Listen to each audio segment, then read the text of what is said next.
Hello everybody, Ryan Kurzak from Kriya Yoga Online. Welcome to July. And our theme for July, we're going to focus on integrating the mental and the emotional body. And I find this very important because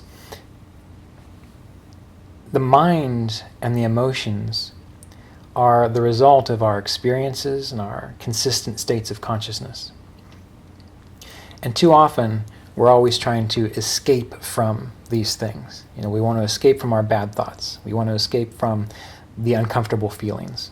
We want to experience peace and joy all the time. We want to experience clear, focused thinking all the time.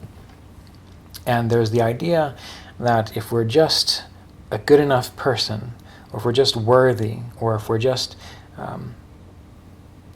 as consistent with our spiritual practices, that all of this will work out. And really what that's doing is it's ignoring the fact that part of our process is engaging and integrating these things that trouble us, because we're troubled by things we've not processed or things we don't understand. So you've heard me talk many times about the inner work of Kriya Yoga. And the inner work is beyond the meditation techniques. The inner work is something that you do yourself to find peace within your being and within your consciousness. And when you're meditating and as you're practicing, there are times when you will experience an emotional state, a good emotional state, a bad emotional state, or you'll experience more thoughts. And oftentimes people interpret the negative emotional state or the crazy thoughts that come up as though they're problematic, as though, oh, I must not be doing well. But really, think of it this way. When you stop and you feel, you become aware of how you're feeling. And if we're always busy, always doing things, always looking for the next distraction, we never fully process what's going on within our body, what's going on within our nervous system. So in order to find more clarity and peace, it's not about using a meditation technique or a spiritual path to push these things away, but it's to give you the strength to look at them and to digest them. So the real inner work of Kriya Yoga, of meditation practice, at least we'll say one of the intermediate stages, is to make peace with yourself, to make peace with your thoughts, to make peace with your emotions. To let go of the idea that you're going to live in a supremely blissful state all the time, and to realize that in this world there is suffering, and that sometimes people die, sometimes people get sick, sometimes things don't go our way. And it's perfectly all right and valid to experience grief and anger and frustration. It's when we try to not experience these things that they become lodged within our consciousness and create all kinds of psychological complexes. But as we are alive, good things come, bad things come. The more we can breathe and let them flow through and be appropriate to the situation, the more enlightened we become.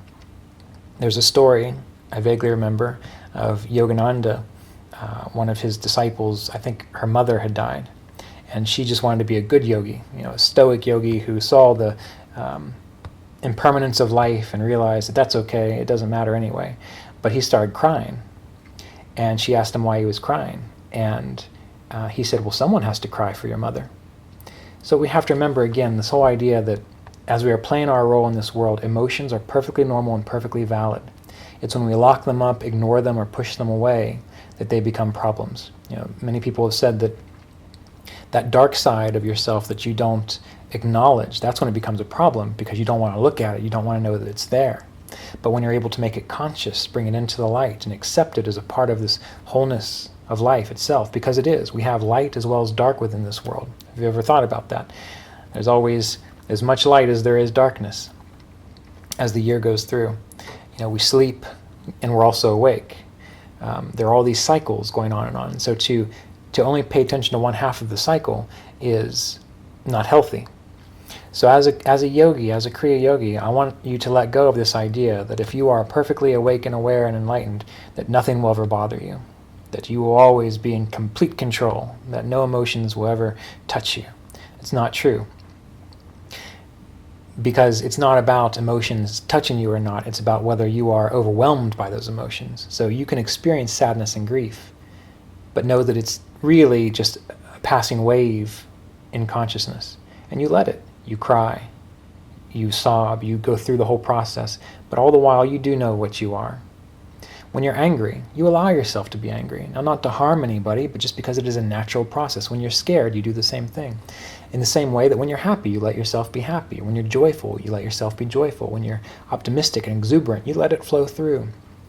So our goal for this month of July is to start to integrate our mental and emotional body. This is not something that I've read in any book. This is not something that's spoken about openly in any of the Kriya Yoga teaching circles I've been in. One teacher actually did bring it up to me, which is what got me thinking about it and getting more involved in the process.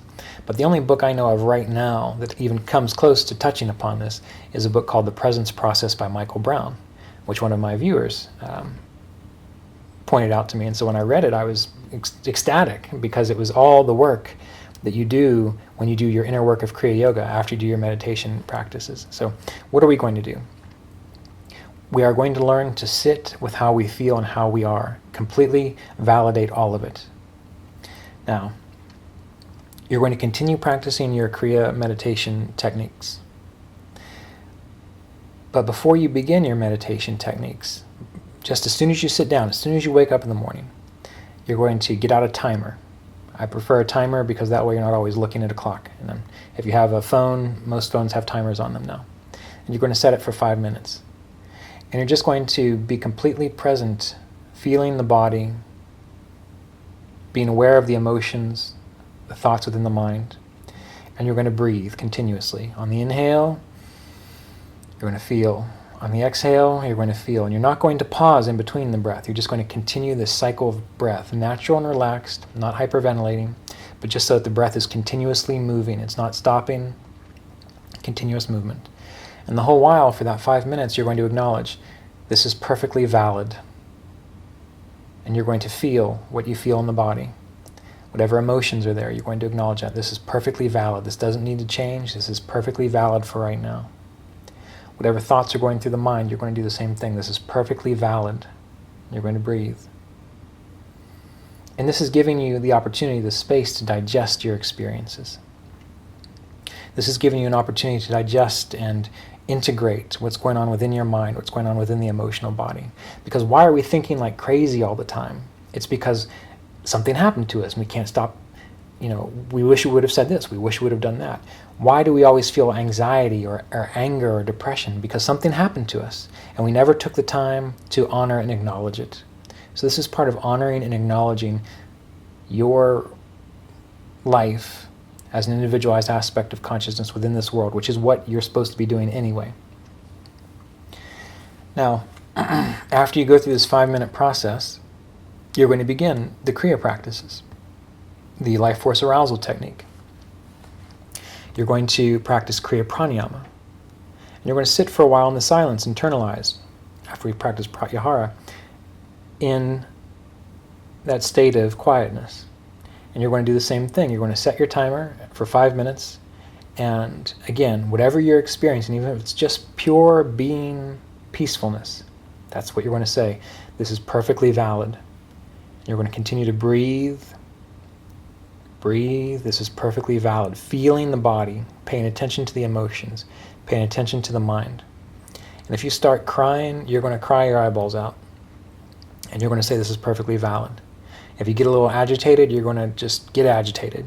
You're going to let it be there. It's perfectly valid. Now, you don't want to get yourself in any kind of severe emotional upset. So if you have emotional difficulties or psychological problems, definitely talk to a counselor about that first. But things that are just under the surface that you can process on your own, this is what this is doing. And then after that 5-minute period, you'll begin with Jyoti Mudra, if that's your chosen technique, and you'll practice that. Then after Jyoti Mudra, you're going to come back to the breath.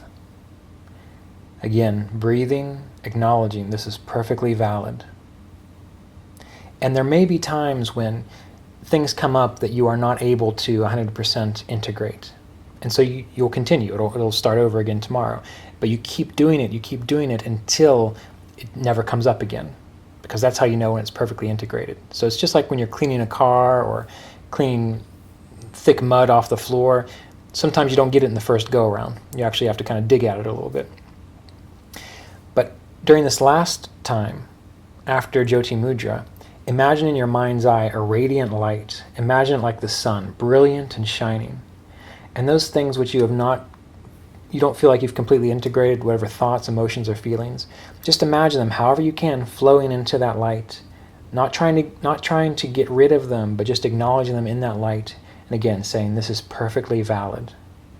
And that can help to speed up this process, and it will attune you to a lighter state of consciousness, which will give you more perspective, so you're less attached to the difficulties that may be there within your mind. Now, our goal is not to seek out problems or difficulties or really dig into thoughts or emotions because you've got nothing else to do. If you're sitting there and all you're experiencing is peace, then that is what's perfectly valid. So you don't want to go looking for problems. But if something arises, you breathe. This is perfectly valid. So this is your practice for the month of July. At the beginning of your meditation, you sit for 5 minutes, breathing, feeling the body, watching the mind and the emotions, letting it be the way it is, not forcing any change, just acknowledging that this is perfectly valid. After you practice your Kriya Pranayama, again, you sit for 5 minutes and do the same thing. If all you're doing is sitting in the silence of peace and joy, that is perfectly valid. Then you practice Jyoti Mudra. After Jyoti Mudra, again, sitting in the silence, acknowledging what you feel in your body, what you see in your mind, what you feel as your emotions. And imagine a radiant light in front of you. And anything that's left, you see it just flowing into that light, again, acknowledging that this is perfectly valid. You allow yourself to feel and to be.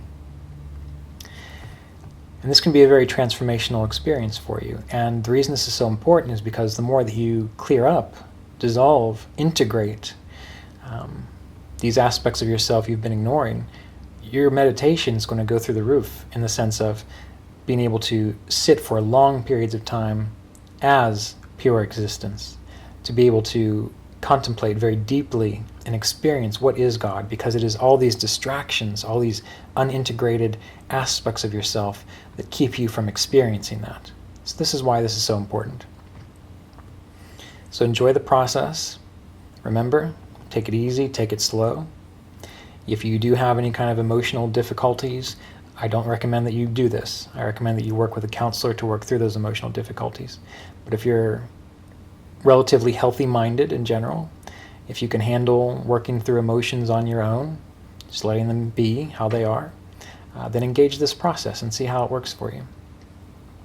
So be well, and we'll see you in August.